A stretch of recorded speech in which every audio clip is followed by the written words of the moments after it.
हम इसको शुरू करने जा रहे हैं। नई क्लास का ताल्लुक है रूहानी इम्तियाज से बुनियादी तौर पर, और इसमें हम बहुत सारी ऐसी चीजें सीखेंगे जो हमारे लिए मददगार है। हमें हमें पता होना चाहिए बहुत सारी चीजों का।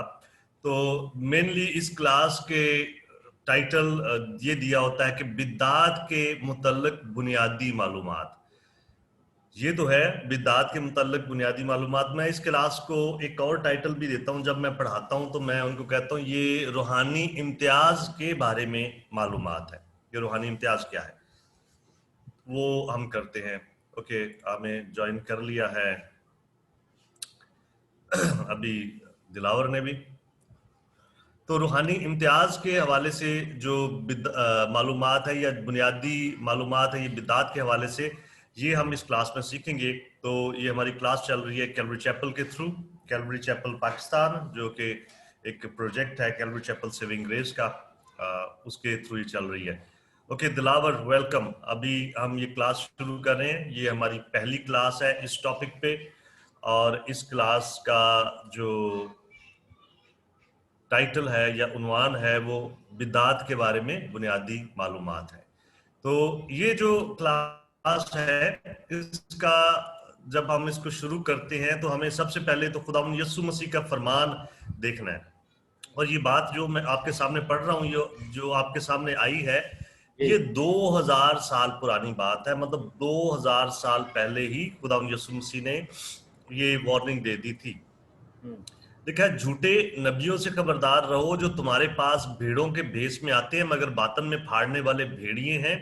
उनके फलों से तुम उनको पहचान लोगे। क्या झाड़ियों से अंगूर और ऊंट कटारों से अंजीर तोड़ते हैं?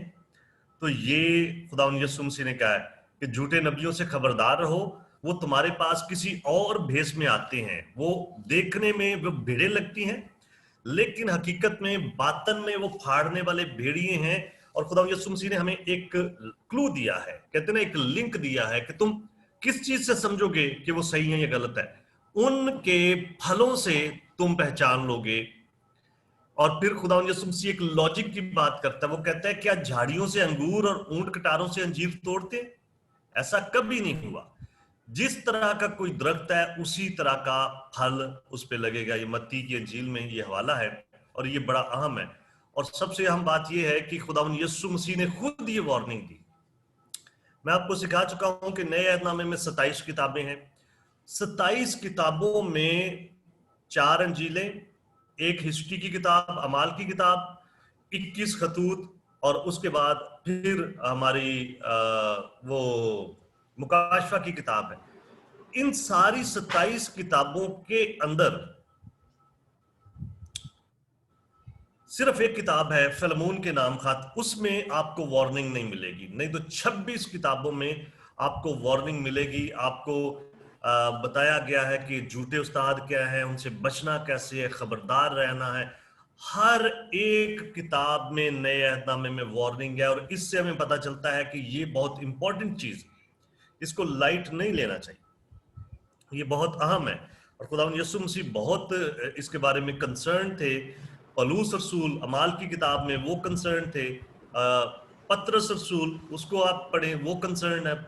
पत्रस अपने खतूत में भी ये लिखता है कि बाज लोग तरह तरह की बिद्दतें निकालेंगे और बतेरों को गुमराह करेंगे। यकूब कंसर्न है, यहूदा कंसर्न है, यूहन्ना कंसर्न है। हर एक जो शख्स है वो इसके बारे में बड़ा कंसर्न है कि भाई ये अहम चीज है, इसके बारे में हमें सीखने की जरूरत है।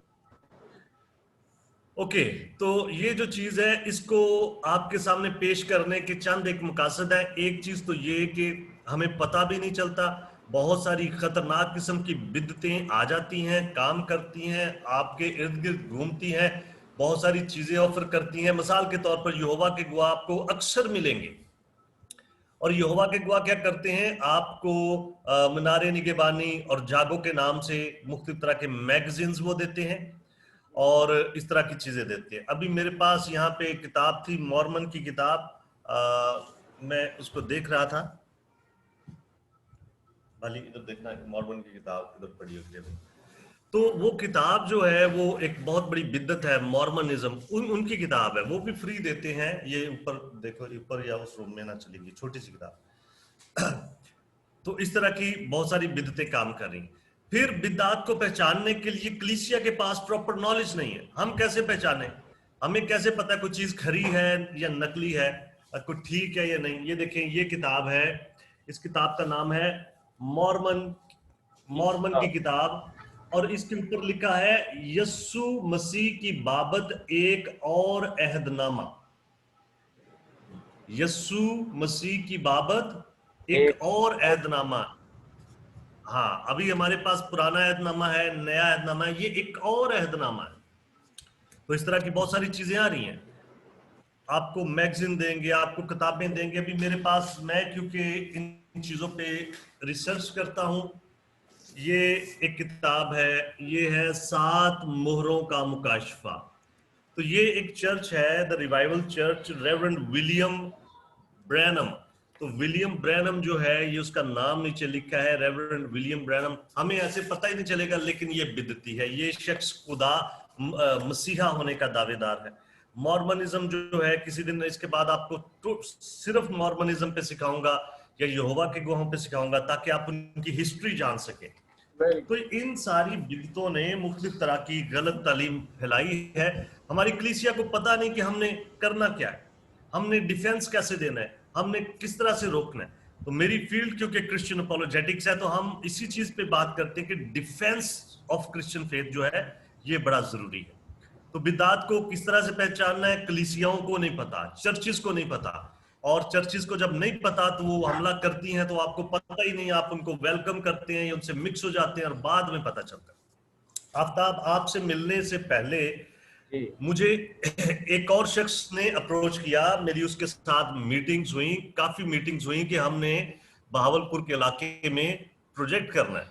तो जब मेरी मीटिंग्स हुई, तो हम मीटिंग्स में वो सारी चीजें देख रहे थे, तो उसने कुछ अल्फाज ऐसे इस्तेमाल किए, उसके अल्फाज से मैंने गेस किया, ये डिसर्नमेंट होती है, मैंने गेस किया कि ये मामला गड़बड़ है। फिर मैंने उसको स्पेसिफिक क्वेश्चन पूछे कुछ चीजों के बारे में, तो वो ओनली जीसस है।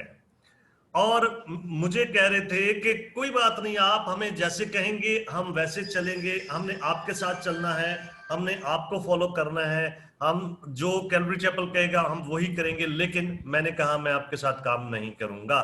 क्यों? क्योंकि जब आपके आइडियाज क्लियर नहीं है, आप लोगों को गुमराह करेंगे, और मैं और हमारा चर्च सारे वसाइल को इस्तेमाल करते हुए आपका साथ देगा। तो हमने इस बिना पे उनके साथ ये प्रोजेक्ट शुरू नहीं किया। तो ये चीज है कि हमें परख होनी चाहिए, कहां से कैसे ये सारे काम होते हैं, और उनको जानना चाहिए। फिर गलत तालीमात की रोकथाम के लिए हमें क्या क्या इकदाम करने चाहिए, कौन कौन से इकदाम हम कर सकते हैं, इसके बारे में भी हम इसमें सीखेंगे।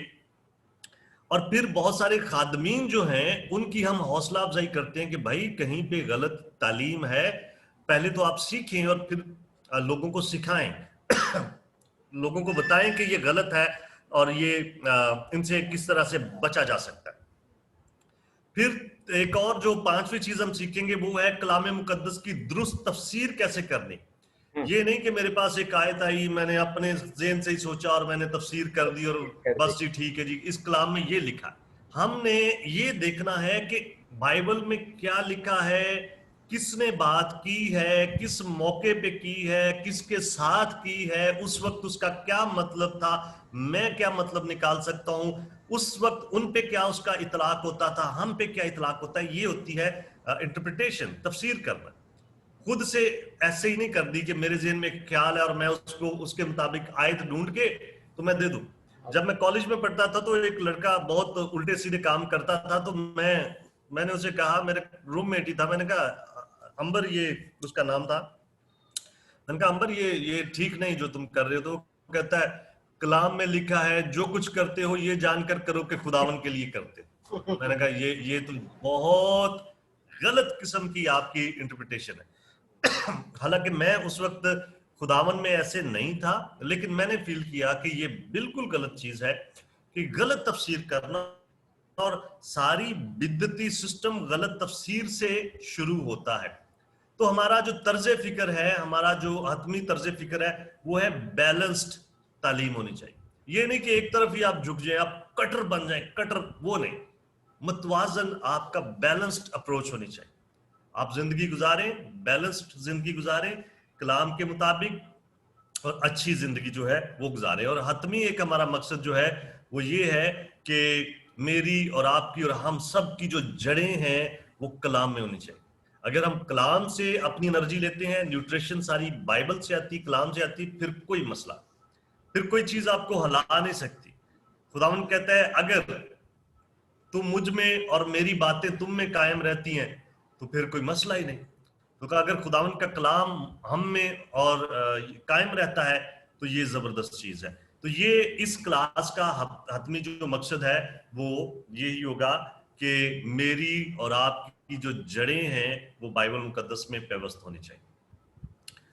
तो इस वक्त जो अहम तरीन जरूरत है वो ये है कि हमारी कलीसियाओं में रूहानी इम्तियाज की कमी है। और रूहानी इम्तियाज की अगर बात करें तो बहुत सारे लोगों को पसंद नहीं आती, लेकिन रूहानी इम्तियाज की कमी की वजह से आज कलीसिया के अंदर गलत फैसले होते हैं और गलत किस्म के इंतखाब होते हैं। जब आप गलत फैसला करते हैं तो डेफिनेटली आपकी चॉइस भी गलत होगी। आप एक राह, एक गली गलत मुड़ जाएं तो आपके सारे रास्ते बदल जाते हैं।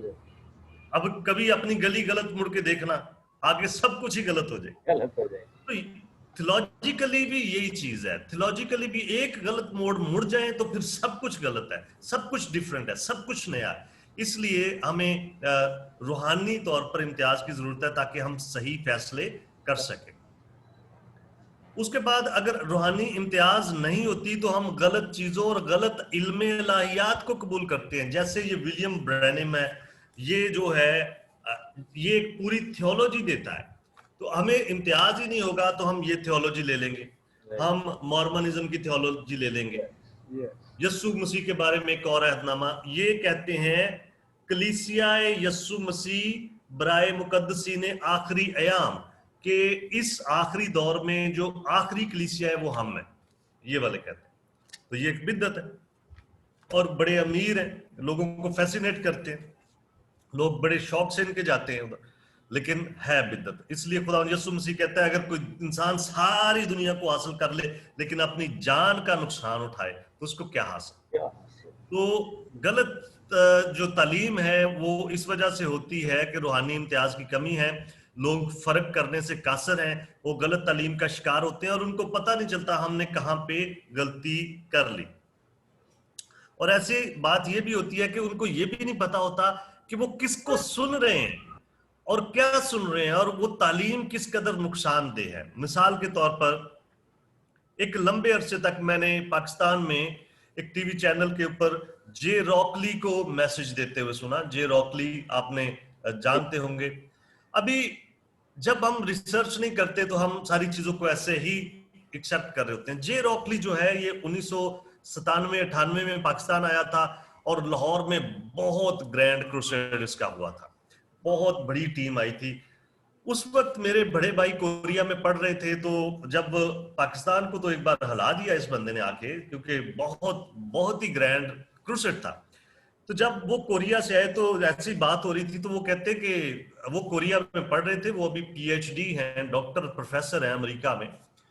उन्होंने कहा कि तुम जानते हो कि मतलब जे रॉकली की तालीम क्या है, किस तरह की इसकी तालीम है, और कोरियन चर्च ने इसको बिदअती करार दिया। तो मैं थोड़ा सा कंसर्न था, मुझे इतना पता नहीं था। मैंने कहा जी इतने इतने बड़े काम हो रहे हैं, इतना ये हो रहा है वो हो रहा है, आप क्या बातें कर रहे हैं।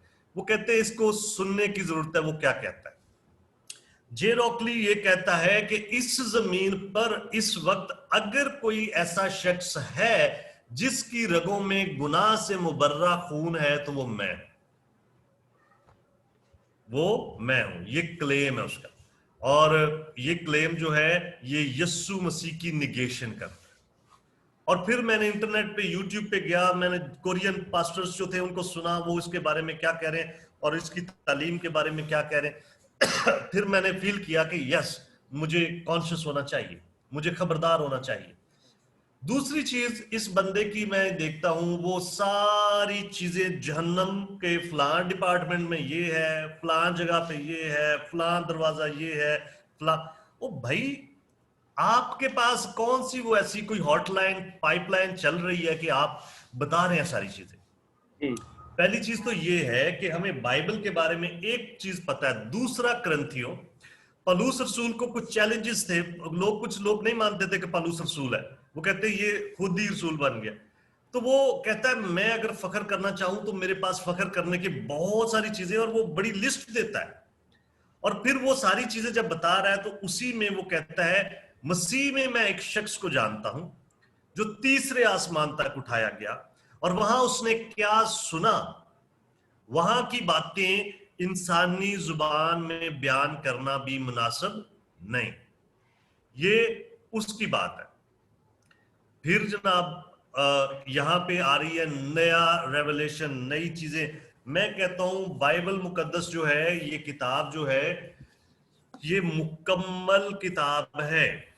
और इसका सबसे बड़ा मैसेज जो खुदा ने देना था, हमने देखा पिछली पूरी क्लास में, टोटली किताब का मरकजी यस्सु है। और जब यस्सु आ गया, उसने सारा मकसद पूरा कर दिया। सलीब पर उसने कहा तमाम हुआ, हमें मजीद किसी और तरह की निजात के हवाले से कोई जरूरत नहीं, हमें निजात का सारा पैगाम इसमें मुकम्मल है। कि नहीं है? Yes yes. अगर इसमें नहीं मुकम्मल तो फिर हम ये कहेंगे ये नामुकम्मल किताब है। अगर हम कहेंगे नए नए मुकाशफे आ रहे हैं, नई नई चीजें आ रही हैं, तो भाई इसका मतलब तो ये है कि मुकाशफा के बाद उन किताबों को ऐड करें, उनको ऐड करना चाहिए फिर। और इस किताब में 3 जगहों पे, आमतौर पे हमें एक जगह का ही पता है कि एक जगह पे लिखा है मुकाशफा की किताब के आखिर में कि इस किताब में कोई इजाफा ना करे और कोई कमी ना करे, वरना इस किताब की सारी लानतें उसमें आएंगी। लेकिन ये इस्तिस्ना की किताब में आपको कहा गया है, और यही बात इसको इमसाल की किताब में कही गई है, और यही बात बाद में आपको कही गई है मुकाशफा की किताब। तो इस्तिस्ना की किताब जो है, ये वो दौर है जब शरीयत दी गई। इसका मतलब है जब शरीयत दी ही गई, खुदा ने कलाम करना शुरू ही किया अपनी कौम से, उस वक्त उसने ये बात कही थी कि मेरे कलाम में ना कुछ इजाफा करना, ना उसमें कोई कमी करना। अगर कोई करेगा, उस वक्त तो ये था, अगर कोई शख्स झूठी नबूवत करे तो वो जान से मारा जाए। ये लिखा हुआ है बाइबल, वो जान से मारा जाए, क्योंकि उसने गुस्ताख बनकर ये काम किया। तो ये सारी चीजें जो है हमें वार्निंग देती हैं, इस हद तक रहे, ये हमारी हदबंदी है, इसके आगे ना जाएं। पहले सोचें खुदा का रूह क्या कह रहा है, खुद से ही कुछ ना करें, इसको क्रॉस नहीं कर सकते। इसलिए मैंने आपको बताई थी ना 5 चीजें जो प्रोटेस्टेंट चर्च ने जब भी अलहदा हुआ था, तो पहली बात ये थी सिर्फ कलाम, ओनली द स्क्रिप्चर। और ये मुकम्मल, हम कहते हैं खुदा का मुकम्मल और जिंदा और हतमी और ला तब्दील कलाम है, और ये वाकई है। अगर नहीं है तो फिर भाई ये मॉर्मन की किताब भी मिला लें, दूसरी तीसरी किताबें भी मिला लें, और साथ मिलाते जाएं तो ये तो बहुत बड़ी चीजें बन जाएगी। मॉर्मन लोगों के आज तक बहुत सारे प्रॉफिट हो गए हैं, नबी, तो वो कहते जी हमारे प्रॉफिट जो कुछ कहते हैं वो भी नबूवत है, तो मिलाते जाएं। कितनी किताबें बना लेंगे बाइबल के साथ? बाइबल जो है ये एक ही है, और ये हतमी। इसलिए हमें ये पता होना चाहिए हम किसको सुन रहे हैं। एक किताब आई थी, आसमान सचमुच एक हकीकत है, किताब का नाम था। और वो किताब जो है वो कोरियन एक बीबी है, चो थॉमस, उसने लिखी थी। अगर आपने नहीं देखी तो वैसे जरूरत नहीं देखने की, अगर कभी मिली तो पढ़िएगा, दिलचस्प है। मैं खवातीन की एक ग्रुप था, एक ऑर्गेनाइजेशन थी, उसका सारा स्टाफ हफ्ते में मुझसे एक दिन पढ़ता था। तो वो जो खतून थी जो सारा सिस्टम चला रही, तो वो डिस्कशन बहुत करती थी, बहस बहुत करती थी। तो एक दिन बात हो रही, वो मुझे कहती है जी आसमान सचमुच एक हकीकत है, इस पे एक किताब लिखी गई है। तो मैंने कहा जी इस पे तो बाइबल कहती है आसमान तो सचमुच एक हकीकत है, ये बाइबल में लिखा है, हम तो मानते हैं। तो कहती नहीं वो किताब बहुत अच्छी है। तो मैंने उनसे पूछी कुछ तफसील। अभी हम किताबों में रहते हैं, मैं फर्ज करें जो होते हैं ना, जिस जिस शोबे के लोग होते हैं वो देख लेते हैं। जैसे मंडी में जो लोग जाते हैं ना, वो थोड़ा सा ही सब्जी देख के उनको पता चल जाता है सही है कि नहीं है, या नाई को भी पता चल जाता है। तो हमें हम जब किताब पकड़ते हैं ना तो हमें किताब का पता चल जाता है कि इसमें क्या होगा। तो मैंने वो किताब जब देखी तो मैंने कहा मुझे कोई तसल्ली बख्श नहीं लगी। उस खातून ने मुझे चैलेंज किया, उसने कहा नहीं आपने पढ़ा ही नहीं इसको, आप कैसे कह सकते हैं। फिर मैंने एक हफ्ते में उसको पढ़ा। एक हफ्ते के बाद मैंने उस पे रिव्यू लिखा 18 सफ़ों का। मैं आपको भेज सकता हूँ दिलावर, आपको भी भेज सकता हूँ, आप पढ़िएगा कि उस औरत ने क्या क्या अजीब खराफात लिखी हैं बाइबल के हवाले से और के आसमान पे जाने के हवाले से। आसमान पे जब भी वो जाती है बड़ी तकलीफ उसको होती है, बड़ी मुश्किल से, बड़े जिस्मानी तौर पे उस पे जैसे कोई बदरू आती है। फिर कहती है मेरे यस्सु आता है, यस्सु मुझे आसमान पे लेके जाता है। उसके बाद आसमान पे जब जाती है वो डांस करती है यीशु के साथ, कभी खाने पका रही है, कभी कुछ कर रही है, कभी यीशु के साथ मछलियां पकड़ रही है, यीशु के साथ कश्ती में सैर कर रही है और यीशु बटन दबाता है और कश्ती चल जाती है। आसमान पे चूल्हे कैसे हैं, आसमान पे बेड कैसे हैं, आसमान पे छुट्टियों गुजारने वाले घर कैसे हैं, आसमान पे टॉयलेट कैसे मतलब स्टूपिड किस्म की बात। तो ये एक किताब उसने लिखी, मैंने उस पे 18 सफ़ों का अपना रिव्यू लिखा है कि ये कितनी बेवकूफी की बातें। तो मैं आपको भेजूंगा, आप जरूर पढ़ना उसको और देखना कि किस किस तरह की चीजें। और वो किताब इतनी पॉपुलर हुई, लोगों ने ली धड़ाधड़ जी हमें किताब मिल रही है। कोरिया की बीबी है, भाई कोरिया की है तो क्या है, अमेरिका की है तो क्या है, सारे इंसान एक जैसे। मैंने अमेरिकन के साथ भी मैं बहुत मैं मिलता भी हूं, उनके दरमियान में पढ़ा भी हूं, वो भी हमारी तरह ही हैं, उनमें भी कमजोरियां हैं, उनकी बीबियां भी चुगलियां करती हैं, वो भी आपस में लड़ते हैं, वो भी गालियां देते हैं, सारे काम करते हैं। मतलब वो कोई और फरिश्ते नहीं, इंसान इंसान, इसकी सृष्टि जो है वो सेम ही। तो इसलिए जब रूहानी बसीरत नहीं होती तो फिर हम गलत किस्म के बहुत दफा फैसले करते हैं। तो ये जो 4 चीजें हैं ये मैं आपको सिखाऊंगा। इसमें रूहानी बसीरत या इम्तियाज की जरूरत क्या है और इसकी अहमियत क्या है और इसकी जिम्मेदारी क्या है, या रूहानी इम्तियाज की जरूरत, अहमियत और जिम्मेदारी क्या है। फिर कोई बिद्दत हो और मेरे सामने आ जाए तो मैं उसको किस तरह से पहचानूं। मेरे पास कोई फार्मूला है भाई, कोई मैं चेक करूं उससे, कोई पैरामीटर है। जैसे कोई कोई मैकेनिक है, उसके पास पूरा टूल बॉक्स होता है, वो लगा के चेक कर लेता है कोई चीज सही है या नहीं।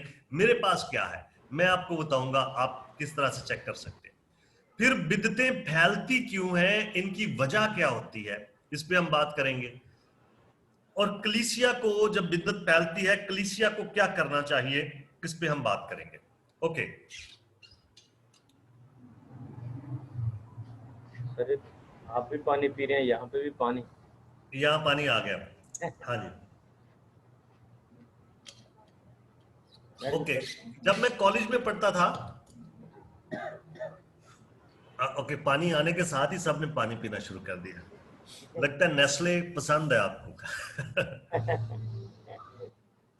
ओके जब मैं कॉलेज में पढ़ता था तो जब हम जाते थे पानी दे दो। अच्छा आपको भी पानी चाहिए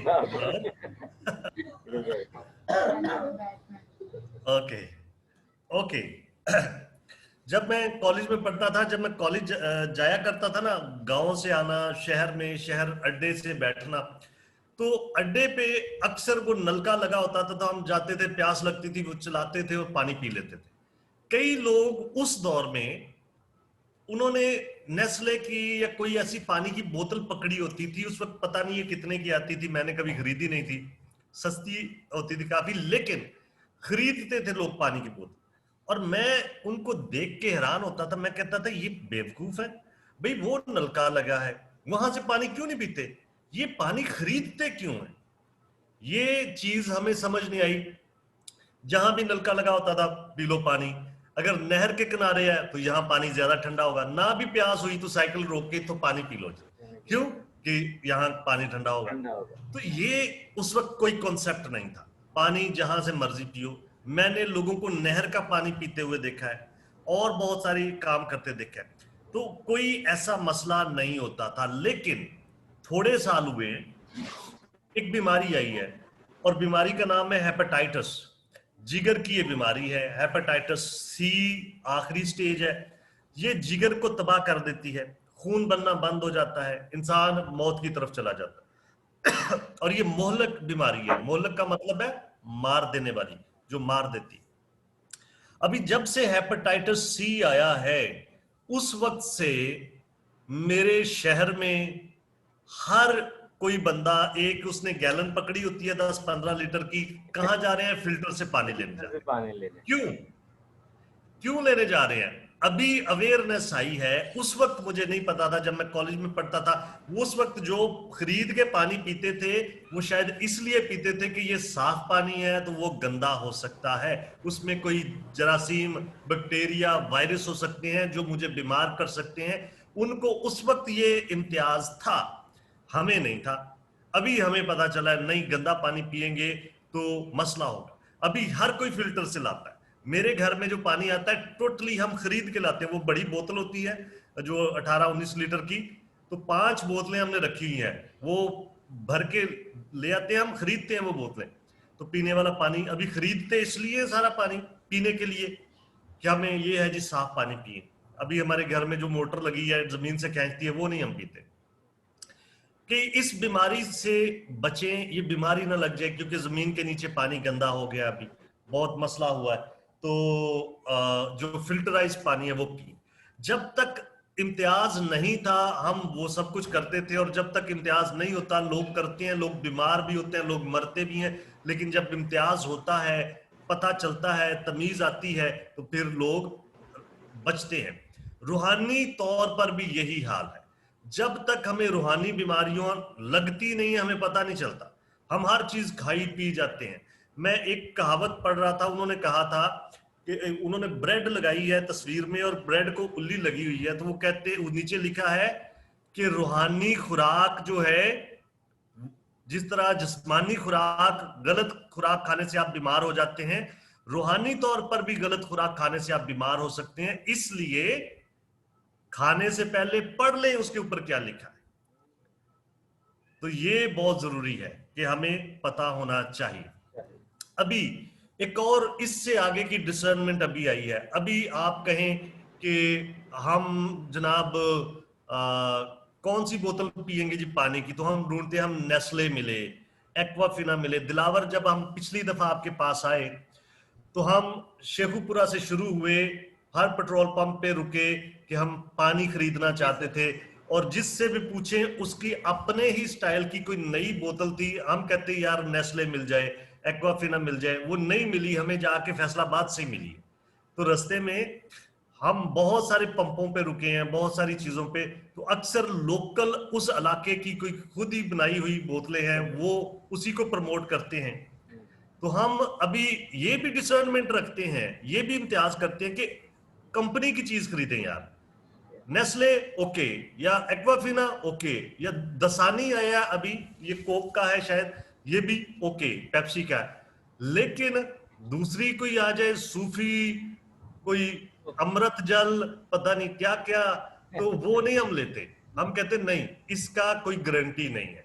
ये आपको सिखाने के लिए है कि रूहानी इम्तियाज क्या होता है। जैसे हम अपनी सेहत के बारे में कंसर्न होते हैं ना, उसी तरह हमें अपनी रूहानी सेहत के बारे में भी कंसर्न होना पड़ता है। फिर तीसरी बात, जब आप बस में जाएं कहीं, तो बस में नीचे से कई पानी ऐसे बेच रहे होते हैं जी, ले ले ठंडा पानी ले लें, और वो बोतलें खुद ही उन्होंने भरी होती हैं, आप वो भी नहीं लेंगे। आप कहेंगे नहीं उतरे, वो जाके कोई पे शॉप है वहां से लेके आए। ये ऐसे बहुत सारे बेच रहे होते हैं। क्यों नहीं लेते आप? क्योंकि आपको पता है ये सही नहीं। सही नहीं है। ठीक है, तो ये अपनी सेहत के बारे में आप कॉन्शियस हैं। बिल्कुल इसी तरह हमें रूहानी सेहत के बारे में भी कॉन्शियस होने की जरूरत है। अभी ये एक इदारा है वॉचमैन फेलोशिप। वॉचमैन फेलोशिप जो है, ये अमेरिका का इदारा है। इनकी वेबसाइट पे अगर आप जाएं, watchman.org, ऊपर वेबसाइट भी आ रही है। ये वेबसाइट अगर खोलें तो इस पे इतने सारे लोगों के उन्होंने प्रोफाइल्स बनाए हैं। प्रोफाइल्स होता है जनरल मालूमात, जनरल इंफॉर्मेशन। तो सारी बिदतों के, हर एक चीज के आ जाएंगे कि बिदत क्या है, किसने शुरू की, किस तरीक को शुरू की, इनकी अहम किताबें कौन सी हैं, अहम लीडर कौन से हैं, इनकी गलत तालीमात क्या हैं, बाइबल के क्या खिलाफ है और बाइबल उसका क्या जवाब देती है, ये सारी चीजें उसमें आ जाएंगी। और वॉचमैन फेलोशिप जो है, इनकी कुछ चीजें मैंने तर्जमा की हैं लेकिन बहुत सारी नहीं की, तो ज्यादातर इनका अंग्रेजी में मुआद है, लेकिन इन्होंने इस पे बहुत ज्यादा काम किया। अभी आज हमें रूहानी इम्तियाज जो है उसके बारे में जब हम बात करते हैं, तो मैं आपको जैसे कि बता चुका हूं कि नए अहदनामे की 27 किताबों में से 26 किताबें आपको वार्निंग देती हैं कि गलत उस्तादों से, झूठी तालीमात से, झूठे उस्तादों से, झूठे नबियों से बच के रहें, क्योंकि आपकी नजात जो है ये आपका बड़ा पर्सनल चीज है। इसको किसी और शख्स की वजह से अगर खराब करेंगे तो समझ लें वो तो मरेगा तो आपको भी ले डूबेगा।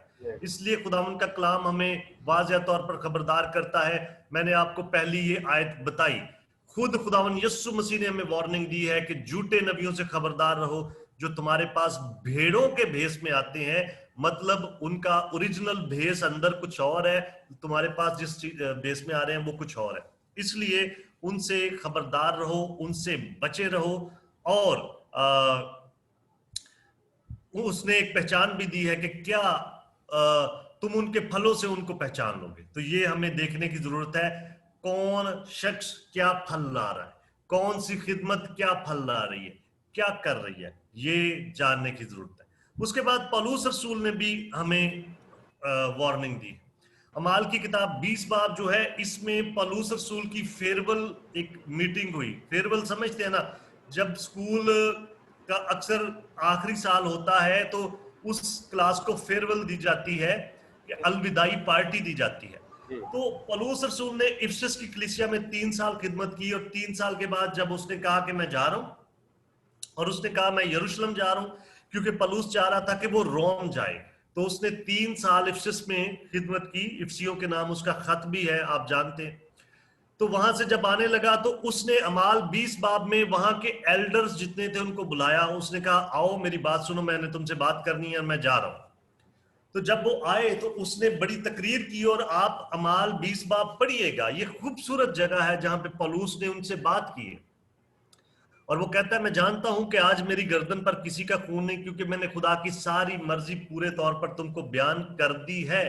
और काफी दीगर बातें करता है, और एंड में ये बात करता है, वो कहता है मैं जानता हूं कि मेरे जाने के बाद फाड़ने वाले भेड़िए तुम में आएंगे, जिन्हें गला पर कुछ तरस ना आएगा, और खुद तुम में से ऐसे लोग उठेंगे जो उल्टी उल्टी बातें कहेंगे, ताकि शागिर्दों को अपनी तरफ खींच लें, इसलिए जागते रहो। तो हमें खुदावंद यीशु मसीह ने वार्निंग दी है, हमें पौलुस ने वार्निंग दी है, और पौलुस के जितने भी खतूत हैं सब में वार्निंग, सिर्फ फिलमून के नाम जो खाता है उसमें नहीं, बाकी हर जगह पे वार्निंग हमें मिलती है।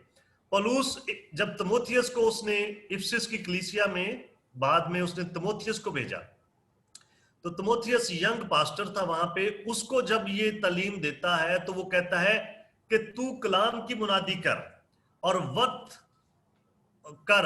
और बेवक्त मुस्तैद रह, हर तरह के तहम्मुल और तालीम के साथ समझा दे, और मलामत और नसीहत कर, क्योंकि ऐसा वक्त आएगा कि लोग सही तालीम की बर्दाश्त ना करेंगे, बल्कि कानों की खुजली के बायस अपनी अपनी ख्वाहिशात के मुआफिक बहुत से उस्ताद बना लेंगे। तो ये तिमोथियस यंग पास्टर को ये कहा गया है कि तूने एक ही काम करना है।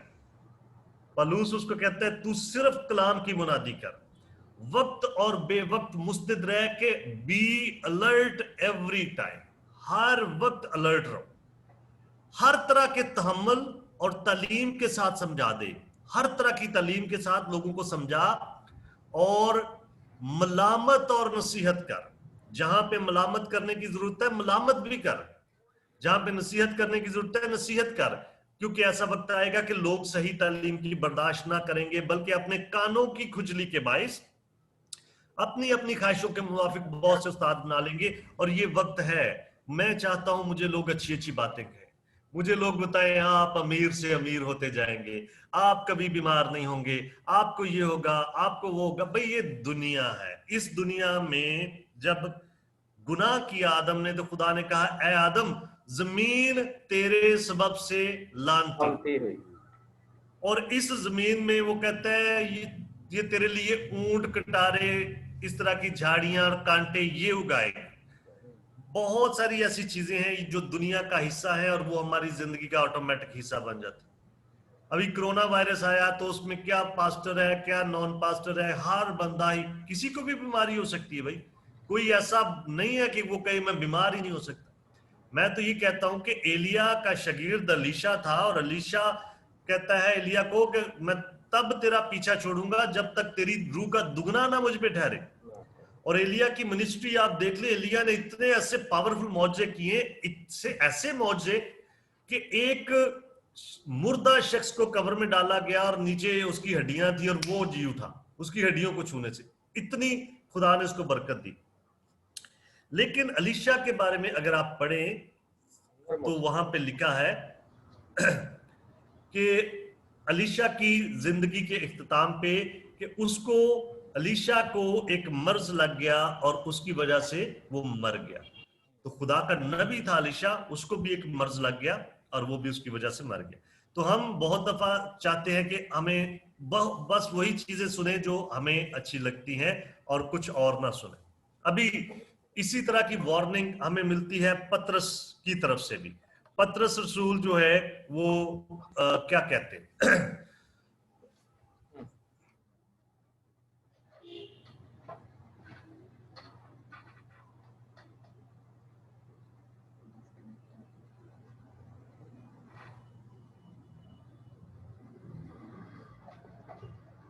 की था नेट खत्म हो गया, लागत शौक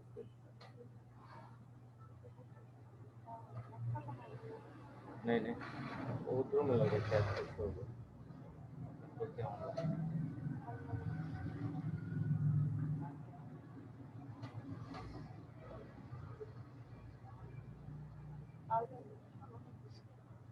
ये होगा।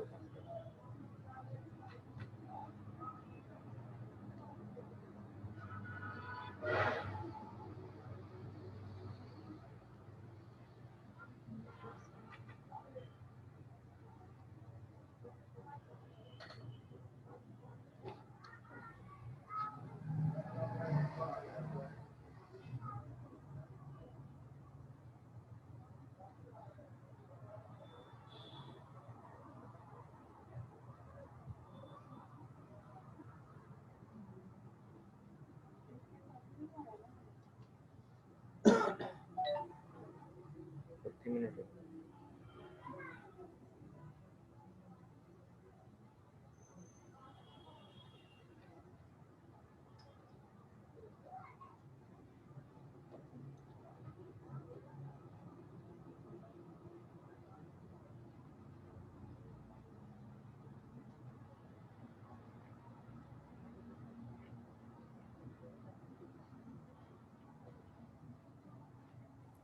हेलो, सॉरी जी। ये बंद हो गया था, वेरी सॉरी। कोई बात नहीं। ये मेरा असल में मेरा कंप्यूटर जो है ये हो गया था रिस्टार्ट।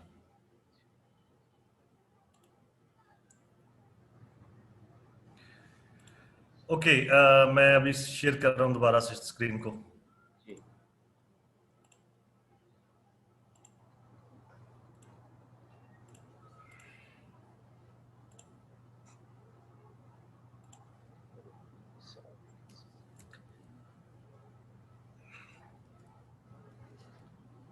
ओके, हम देख रहे थे पतरस रसूल को। तो पतरस रसूल जो है वो हमें कहते हैं, और जिस तरह उस उम्मत में झूठे नबी भी थे उसी तरह तुम में भी झूठे उस्ताद होंगे जो पोशीदा तौर पर हलाक करने वाली बिद्दतें निकालेंगे और उस मालिक का इनकार करेंगे जिसने उन्हें मोल लिया था, और अपने आप को जल्द हलाकत में डालेंगे और बतेरे उनकी शहवत प्रस्ती की पैरवी करेंगे जिनके सबब से राहे हक की बदनामी होगी और वो लालच से बातें बनाकर तुमको अपने नफा का सबब ठहराएंगे। तो इसमें बहुत क्लियरली बहुत सारी चीजें लिखी कि बहुत सारे ऐसे लोग जो पोशीदा तौर पर हलाक करने वाली बिदतें निकालेंगे और उस मालिक का इनकार करेंगे जिसने उन्हें मोल लिया, और बथेरे उनकी शहवत प्रस्ती की पैरवी करेंगे, जिनके सबब से राहे हक की बदनामी होगी। राह हक और जिंदगी यसू है, उसकी तालीम, उसकी बातों की बदनामी होगी। इसलिए बहुत सारे लोग ऐसे हैं जो कहते हैं जी, वो जाएंगे उसके पास और कहेंगे हमने तेरे नाम से ये किया और हमने तेरे नाम से वो किया। वो कहेगा मैं तुम्हें नहीं जानता, हमारी कभी कोई वाकफियत नहीं थी, क्योंकि तुम मुझे मेरी खिदमत ही नहीं करते रहे, तुम मुझे रिप्रेजेंट ही नहीं करते रहे, तुम कुछ और करते रहे। तो ये चीजें अभी रूहानी बसीरत जो है, इसको अंग्रेजी जुबान में कहते हैं डिसर्नमेंट। डिसर्नमेंट उर्दू में इसके कई मानी हो सकते हैं।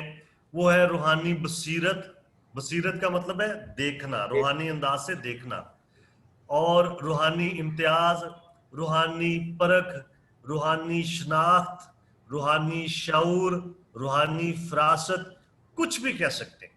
ये डिसर्नमेंट जो है, इसके इतने सारे नाम दे सकते हैं। बाइबल में रूहानी इम्तियाज लफ्ज इस्तेमाल हुआ है, लेकिन रूहानी बसीरत भी हो सकता है, रूहानी परख भी हो सकता है, रूहानी शनाख्त भी हो सकता है।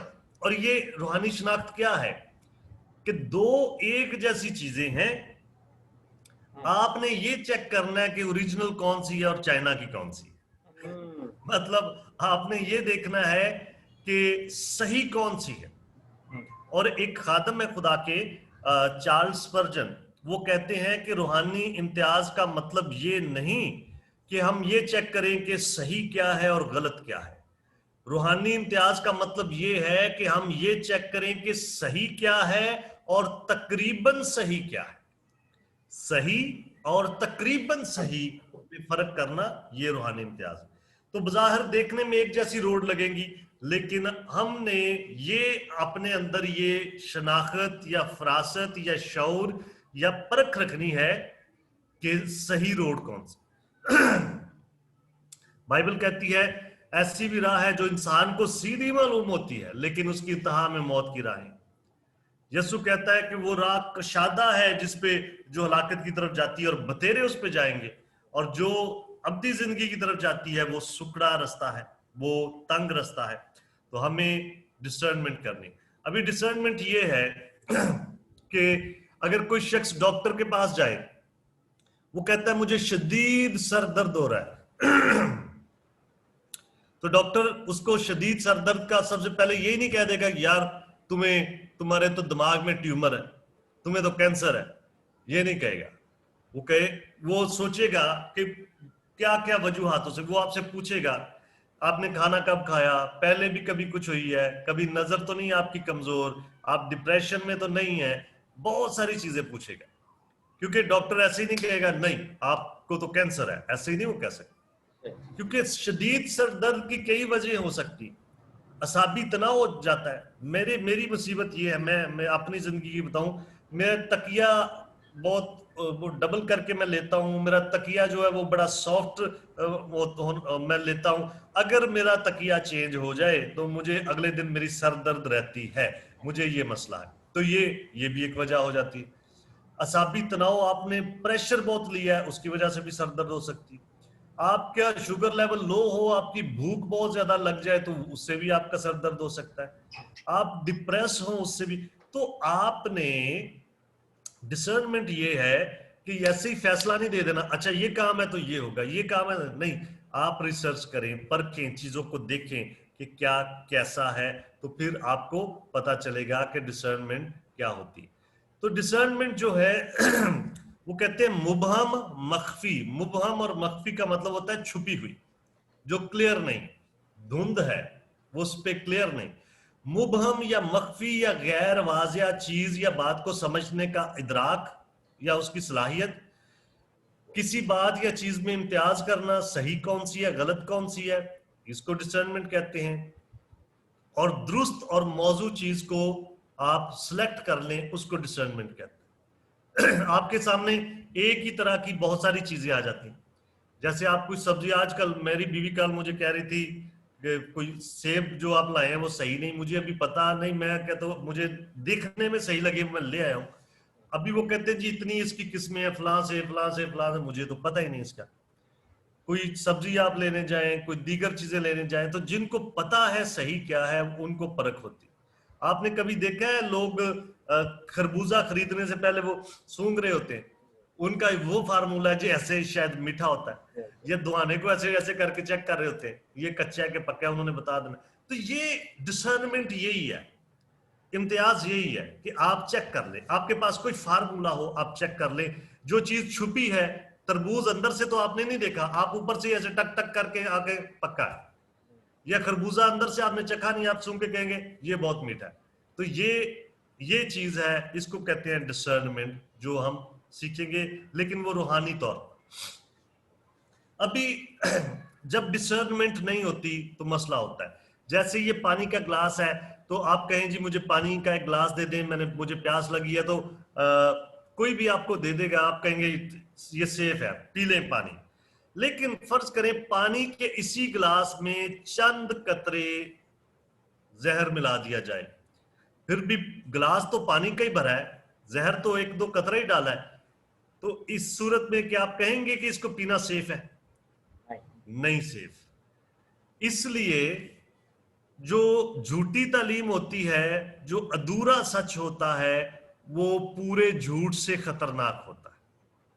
खतरनाक तालीमात भी आधे सच जैसी होती हैं, और आधा सच जो होता है वो हमेशा पूरे झूठ से भी खतरनाक होता है, क्योंकि उस पर लोग यकीन कर लेते हैं, उसमें आधी सच्चाई होती है, आधा झूठ होता है। इसलिए हमें यहां पे बड़ा खबरदार है।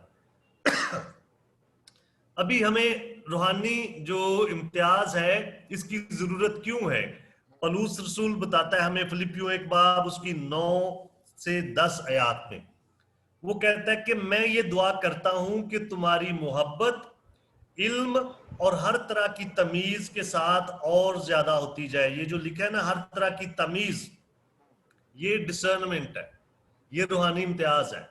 वो कहता है मैं ये दुआ करता हूं कि तुम्हारी मोहब्बत इल्म और हर तरह की तमीज के साथ और भी ज्यादा होती जाए, ताकि उम्दा उम्दा बातों को पसंद कर सको, मसीह के दिन तक साफ दिल रहो और ठोकर ना खाओ। तो अगर हम में इल्म होगा, अगर आपके पास नॉलेज है, इल्म है, अगर आपके पास रूहानी डिसर्नमेंट है, तो 3 फायदे होंगे उसके। इल्म और रूहानी डिसर्नमेंट से अगर मोहब्बत रखेंगे, तो पौलुस कहता है मैं तो दुआ करता हूं कि तुम्हारी मोहब्बत ही इसके साथ हो, और अगर होगी तो 3 फायदे ये होंगे कि तुम अच्छी बातों को पसंद करोगे, उम्दा उम्दा बातों को पसंद करोगे, तुम मसीह के दिन तक साफ दिल रहोगे और ठोकर नहीं खाओगे, नहीं गिरोगे, बचे रहोगे। तो ये इसका फायदा है। और मसीही जिंदगी में रूहानी बसीरत इसलिए जरूरी है कि हम ये सारे फायदे हासिल करें। उसके बाद अमाल की किताब में एक और वाकया है। पलूस रसूल थेसलनीके गया, थेसलनीके की कलीसियाओं के उसने खत भी लिखा है, थेसलनीकियों के नाम खत। तो थेसलनीके से जब गुजर रहा था अमाल 17 बाब में, तो वहां पे कोई हुल्लड़बाजी हो गई, कोई झगड़ा हो गया, उनको पता था वो इसके खिलाफ थे, उन्होंने इसको पकड़ने की कोशिश की, मारने की कोशिश की। तो उन्होंने कहा पलूस तू आगे चल, उसको निकाल के शहर से आगे ले गए। तो आगे रास्ते में एक जगह थी बीरिया या बेरिया। तो बीरिया जो मुकाम है वहां पे पलूस रुक गया, और पलूस का ये स्टाइल था कि जब भी जहां भी रुकता है वो फौरन तालीम देना शुरू हो जाता है। तो ये लोग जो थे बेरिया के लोग, इनके बारे में पलूस का बयान है और ये बड़े खास है। वहां पे ये उनके पास रुका था अपनी जान बचाने के लिए, लेकिन क्योंकि तालीम देता था और ये लोग रिसर्च करने वाले लोग थे, वो कहता है कि ये लोग थेसलनीके के यहूदियों से नेकजात थे, क्योंकि उन्होंने बड़े शौक से कलाम को कबूल किया और रोज बरोज किताब मुकद्दस में तहकीक करते थे कि आया ये बातें इसी तरह हैं। अभी अगर कोई पास्टर मैसेज दे तो मैं उससे पूछूं जी भाई साहब एक मिनट मुझे ये बताएं, आपने ये मैसेज दिया है इसके बारे में मेरा सवाल है, आपने ये कहा है, मैंने ये पढ़ा है, मैंने ये सुना है, तो ये तो बात ही नहीं मैच हो रही। तो वो चाहे आपसे लड़ पड़े या उसके हवारी आपसे लड़ पड़े, वो कहे परे जाओ, तुम माहौल खराब कर रहे हो। खराब कर रहे हैं। पौलुस रसूल था और वो कहता है जब मैं उनको कलाम सुनाता था तो वो फौरन जाते थे पुराने अहदनामे में, रोज बरोज किताबे मुकद्दस में तहकीक करते थे, रिसर्च करते थे और देखते थे कि आया ये बातें जो ये पौलुस हमें बता रहा है ऐसे ही हैं या नहीं। अगर ऐसे नहीं है तो हम इसको मतलब पकड़ें या पूछें। तो वो रिसर्च करते थे और पौलुस कहता है ये नेक जात, ये लोग अच्छे लोग। तो ये बात भी हमें बताती है कि जो लोग रूहानी इम्तियाज रखते हैं उनको अच्छे लोग बाइबल में कहा गया है। अभी हमें रूहानी इम्तियाज की जरूरत क्यों है? पौलुस रसूल इफिसियों की कलीसिया को लिखता है कि हमें रूहानी इम्तियाज की जरूरत इसलिए है ताकि हम आगे को बच्चे ना रहें और आदमियों की बाजीगरी और मकारी के सबब से उनके गुमराह करने वाले मंसूबों की तरफ हर एक तालीम के झोंके से मौजों की तरह उछलते बहते ना फिरें। क्या जिसको डिसर्नमेंट नहीं है ना, वो कभी इधर कभी उधर कभी उधर, आज मैंने इसको ज्वाइन कर लिया, कल मैंने उसको ज्वाइन कर लिया, परसों मैंने उसको ज्वाइन कर, उसको पता ही नहीं बेचारे। वो तो फुटबॉल है, उसको जिधर को ठोकर मारोगे उधर चला जाएगा, उसकी अपनी कोई आइडेंटिटी नहीं है। लेकिन रूहानी इम्तियाज जब है तो वो कहते हैं तुम अगर नहीं है तो आप बच्चों की तरह है। बच्चों को लोग गुमराह करके आओ आपको चीज लेके दें, वो अगवा करके ले जाते हैं, एक कैंडी पे, एक बिस्किट पे, कुछ चीजों पे। तो ये बच्चों की तरह गुमराह नहीं, वो कहता है ताकि आदमियों की बाजीगरी और मकारी के सबब से उनके गुमराह करने वाले मंसूबों की तरफ हर एक तालीम के झोंके से मौजों की तरह उछलते बहते ना फिरे। क्या कि इधर से एक लहर आई इधर ले गई, इधर से एक लहर आई इधर ले गई, कल कहीं पे, कल परसों कहीं पे, जैसे मैंने आपको बताया कि एक पास्टर जिससे मेरी पहले बात हुई थी उसने कहा जी जैसे आप कहेंगे हमने वैसे ही चलना है। तो मैंने उसे कहा, दिल में मैंने सोचा कि कल को तुम्हें जैसे कोई और कहेगा तुम फिर वैसे ही चलो, बस तुम में सबात नहीं है, तुम बेसबात हो। बेसबात समझते हैं ना, जैसे पानी है वो बेसबात है, उसको जिस बर्तन में डालो उसकी शक्ल वैसी बन जाएगी। वैसे तो वो बेसबाती जो है वो अच्छी नहीं। और पलूस कहता है कि हम में रूहानी इम्तियाज होना चाहिए ताकि हम में बेसबाती ना हो। अभी अबरानियों की कलीसिया का मुसन्नफ ये कहता है उनको, ये भी रूहानी इम्तियाज के बारे में वो कहता है इसके बारे में हमें बहुत सी बातें कहना है जिनका समझाना मुश्किल है, इसलिए कि तुम ऊंचा सुनने लगे हो। वक्त के ख्याल से तो तुम्हें उस्ताद होना चाहिए था, अब दूर मगर अब इस बात की हाजत है कि कोई शख्स खुदा के कलाम के इब्तदाई असूल तुम्हें फिर से सिखाए। सख्त गजा की जगह तुम्हें दूध पीने की हाजत पड़ गई, क्योंकि दूध पीते हुए को रास्तबाजी के कलाम का तजर्बा नहीं होता, इसलिए कि वो बच्चा है। और सख्त गजा पूरी उम्र वालों के लिए होती है, जिनके हवास काम करते करते नेको बद में इम्तियाज करने के लिए तेज हो गए हों। तो कब से सीख रहे हैं? वो कहते हैं वक्त के लिहाज से तो तुम्हें उस्ताद होना चाहिए था, लेकिन अभी हाजत फिर आ गई कि तुम फिर दूध ही पियो, क्योंकि दूध पीते को रास्तबाजी के कलाम का तजर्बा नहीं। नहीं। सख्त गजा पूरी उम्र वालों के लिए है, जिनके हवास काम करते करते निको बद में इम्तियाज करने के लिए तेज तेज हो। हो गए। तो ये बात भी हमें बताती है कि हमें बच्चे ही नहीं रहना, जैसे हमने पिछले आयत में पढ़ा, ताकि आगे को हम बच्चे ना रहें। तो हमने दूध ही नहीं पीते रहना कि हर वक्त ओके जी, वेल जी, ठीक है जी, ठीक है, नारे मारते रहो, नहीं। तो भाई हमने आगे चलना है, हमने कलाम में अपने पांव गाड़ने, हमने उसका सफर शुरू करना है, हमने सीखना है, हमने बेहतरी की तरफ जाना है। तो वो चीजें जो हैं उनसे आगे बढ़ने की जरूरत है, जो बुनियादी है। सिर्फ बुनियादी बुनियादी बुनियादी मीटिंग कर लें जी, मीटिंग में फिर वही बातें, फिर मीटिंग कर लें वही बातें। भाई कोई नई चीज सीखें, कोई आगे जाएं, कलाम की गहराई में जाएं, कोई किताब शुरू करें, कोई मतलब ये चीज है। तो सिर्फ मीटिंग का मतलब यही नहीं देग पकाई है मीटिंग कर लें, वो चीज और चीज होगी। अगर आप कहते सीखना है तो एवरी टाइम कुछ नया, कुछ बेहतर, कुछ और ज्यादा सॉलिड, कुछ और गहरा, सख्त गजा, ताकि खाएं तो आपको पता भी चले, उसको हजम करते हुए भी आपको पता चले कि मैंने कुछ खाया।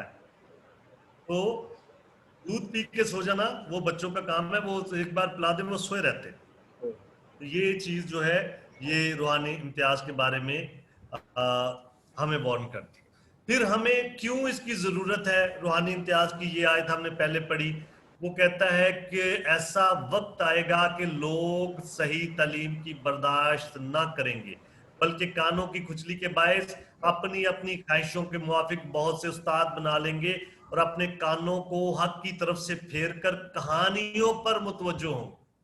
कि कोई कहानी सुना दें, वो सच्ची हो या झूठी हो, वो जिस तरह की भी हो, लोग कहेंगे वाह वाह वाह वाह। मैं इस संडे को एक फैमिली के घर दुआ करने के लिए गया, और वहां पे एक बंदा उनके घर में चारपाई पे लेटा हुआ था, और वो मैंने पहले नहीं देखा था। मैं पहले जब जाता तो मुझे थोड़ा अजीब लगा। उनकी एक बेटी है, तकरीबन जवान है, 15 साल की बच्ची है। वो बंदा बहुत सीधा साधा है, उसकी बीवी थोड़ी सी तेज है, लेकिन वो गरीब बहुत है। तो मैंने वैसे ही बैठा हुआ, तो मैं देखा वो बंदा उधर लेटा है। मैंने कहा जी ये कौन है? तो वो कहते हैं जी ये इन बच्चों का मामू है। मैंने कहा अच्छा अच्छा अच्छा। मैंने कहा जी ये, उसकी बीवी से पूछा, मैंने कहा ये आपका भाई है? तो वो भाई तो उसका था नहीं। वो कहती जी, वो बंदा बोला ही नहीं, वो कहती ये मेरे चाचू का बेटा है। तो मैंने कहा अच्छा। तो मैं वैसे ही देख रहा था, वो उनके घर में रहता है, जो एक मयूब चीज थी, मुझे लगी अच्छी नहीं लगी मुझे। और वो बंदा मुझे सही नहीं लगा। तो उस बंदे ने उनको, वो सादा लोग हैं, उसने उनको कहानियों पे लगाया। कहता है मैं फौज में था, हमने फलां दरिया में ऐसा जानवर देखा, उसका मुंह बकरी जैसा था, उसके कान गधे जैसे थे, पीछे से वो सांप था। तो वो लोग हैरान थे, कहते ये फौज में थे, इन्होंने ये चीजें देखी। तो मैंने कहा यार, तुम ये सोचो कि ऐसा कोई अजूबा कभी हुआ है? सांप पानी में रह लेता है, लेकिन वो थोड़ी देर के लिए अपनी सांस रोक सकता है, परमानेंटली तो वो भी नहीं रह सकता। और जिसका मुंह बकरी का है, कान गधे के हैं, वो क्या जानवर होगा? वो उसका नाम भी बता रहे थे। और वो उल्टी सीधी, और उस बंदे ने इस तरह की कहानियां सुना सुना के उस फैमिली को अपने पीछे लगाया, उल्टी सीधी, एवं बेतुकी कि मैं फौजी था, मैं यहां गया, मैंने ये देखा, मैं वहां गया। तो इस तरह कई लोगों के लिए यही चीजें बहुत बड़ी होती हैं। और कई बार ये भी होता है कि कलाम मुकद्दस में भी कोई एक कहानी वो घुसा देते हैं और उस पर घुमाते रहते हैं, तो लोगों को ये बड़ी फैसिनेटिंग चीजें लगती, सॉलिड चीज नहीं है। मैं कहता हूं कि खादम जो है, जब पतरस को खुदा यीशु मसीह ने बुलाया अपने जी उठने के बाद, तो उसने कहा ऐ पतरस, क्या तू मुझसे प्यार करता है? तो कहता है खुदावन मैं करता हूं। कहता है मेरे बर्रे चरा, मेरी भेड़ों की गलाबानी कर, मेरे बर्रे चरा। तो ये चराने का मतलब है फीड देम, उनको खुराक दें। लिखा है खुदावन मेरा चुपान है, मुझे कमी ना होगी, वो मुझे हरी हरी चरागाहों में ले जाता है। जब हम खुदावन के हुजूर बैठते हैं और खुदा का खादम कलाम करता है, तो वो फीड कर रहा है, उसका उसका मकसद है उनको खुराक देना। तो अगर खुदा का खादम बहुत सारे देगचे देगचियां आगे रख ले, वो खड़का खड़कू के बाद में कहे ओके जी खुदावन आपको बरकत दे, तो ये कोई उनको फीड करना नहीं, उनको गुमराह करना ही है। तो हमारा मकसद है, जब ये कलाम है, ये ना खत्म होने वाला कलाम है, जब किसी के पास बैठे कुछ ना कुछ टुकड़ा उसका इसका दे दे उसको, वो खाता रहे, चबाता रहे, हजम करता रहे। सिर्फ कहानियां और इधर उधर की बातें और गुमराह करना और वो टाइम पास, वो नहीं है। तो इस जमाने में वो हो रहा है जिसके बारे में बात की गई थी। तो मेरे ख्याल से यहाँ पे अभी खत्म करते हैं। आगे ये जो मैं टॉपिक इससे रिलेटेड ही है, इसको भी मैं डिस्कस करूंगा डिटेल में। और फिर आगे हम जाएंगे बिद्दत जो होती है ये क्या होती है, क्या खसूसियात है, कौन कौन सी बिद्दतें ज्यादा प्रोमिनेंट हैं आजकल। वो सारी चीजें हम अगले मंगल को देख सकते हैं, राइट? अच्छा जी। दिलावर आपका कभी कभी स्विच ऑफ हो जाता है, तो वो मतलब वो समझ आ रही है ना क्लास की पूरी आपको?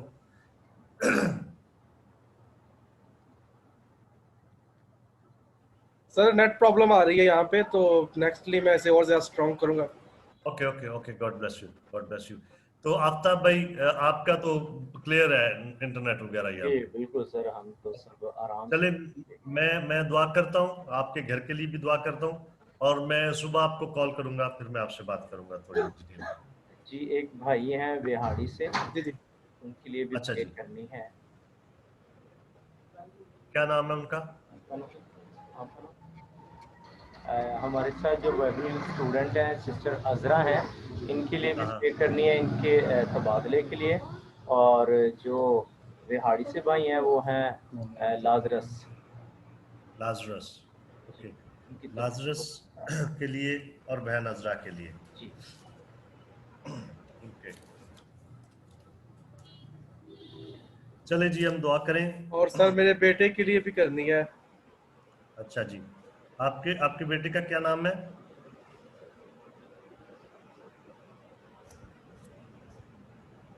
दिलावर, आपके बेटे का क्या नाम है?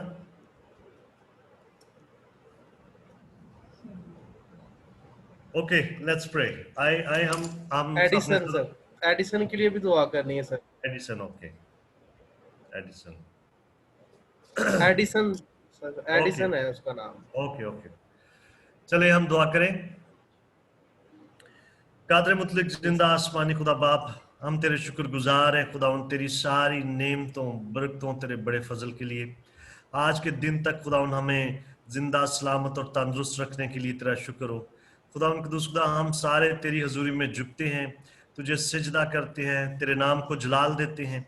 आज की सारी रफाकत के लिए तेरा शुक्र हो खुदा, जिसमें हमने तेरे कलाम के बारे में सीखना शुरू किया, एक नई क्लास का हमने आगाज किया। और बख्श दे खुदा खुदा कि हम दिन ब दिन खुदा तेरे कलाम को सीखते हुए और गहराई में जाते जाएं, और खुदा खुदा तेरे कलाम को अपनी जिंदगियों में कबूल करें, और बाद में खुदा दूसरे लोगों तक भी लेके जाएं। तेरा शुक्र हो खुदा इस टेक्नोलॉजी के लिए, इस सारे वसाइल के लिए, आफ्ताब भाई के लिए, दिलावर के लिए, इनकी खिदमतों के लिए, इनके घरों के लिए खुदा खुदा इन्हें बड़ी बरकत दे। अपने नाम के जलाल के लिए कसरत के साथ इस्तेमाल कर, और हमेशा अपने फजल में छुपाए रख।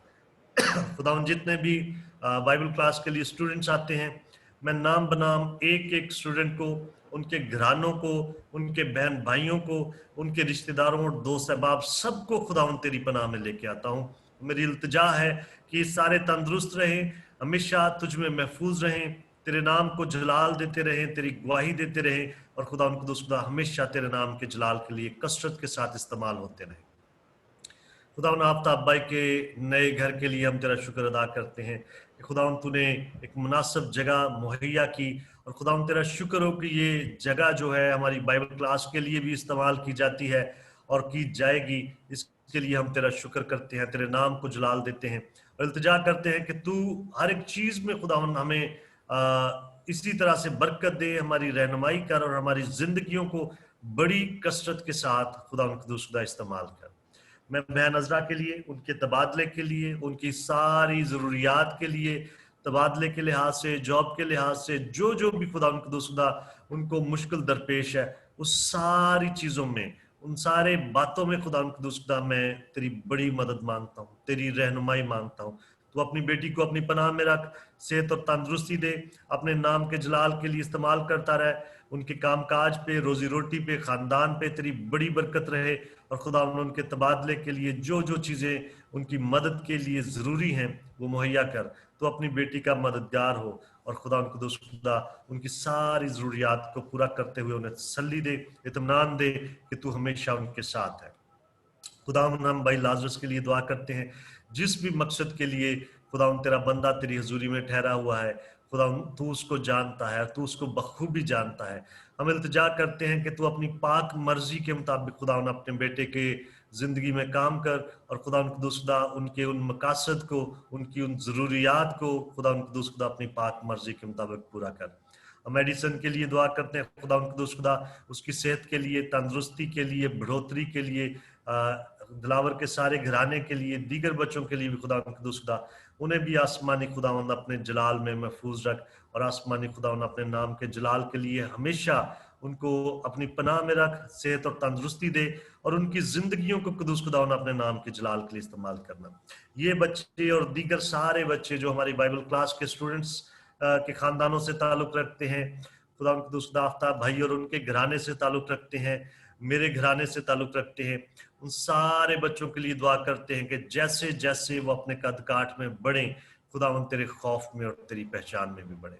ये बाइबल क्लास इसी तरह से बढ़ती रहे, तरक्की करती रहे, खुदा हमारे डेजर्ट मिशन जो है इसी तरह से चलता रहे, और हम बहुत सारे लोगों तक तेरे कलाम को लेके जाए। सारी इज्जत, सारा जलाल तेरे पाक और मुकद्दस नाम को देते हैं, मांगते हैं तेरे बेटे हमारे खुदा यीशु मसीह के वसीला से, आमीन।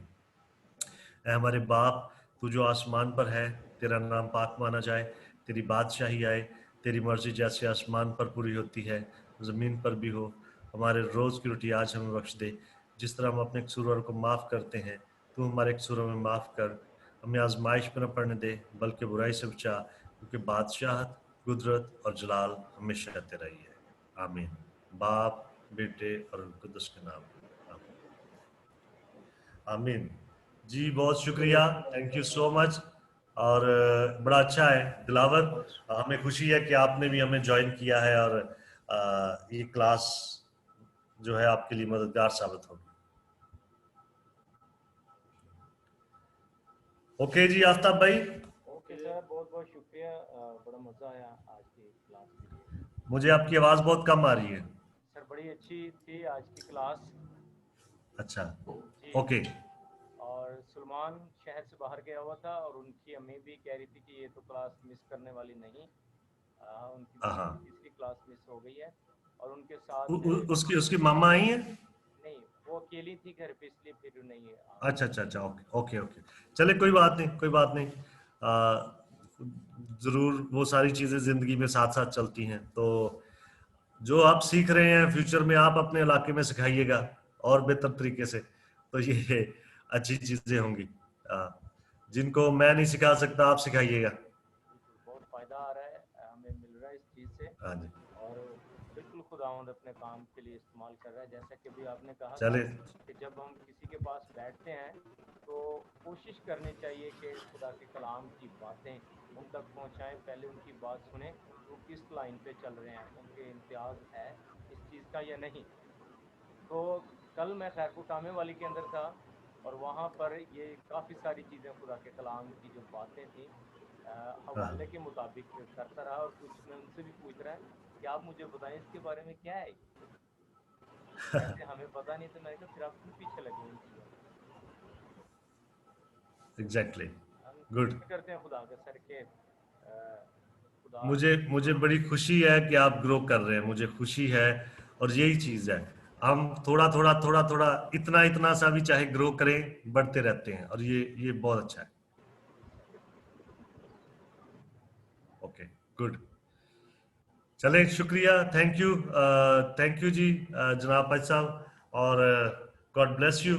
फिर मिलेंगे। Okay Dilawar, God bless you brother. Dilawar भाई। हाँ जी, सी you.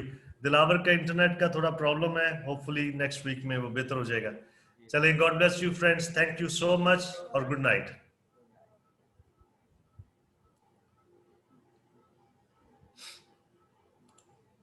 Okay, good night, bye bye.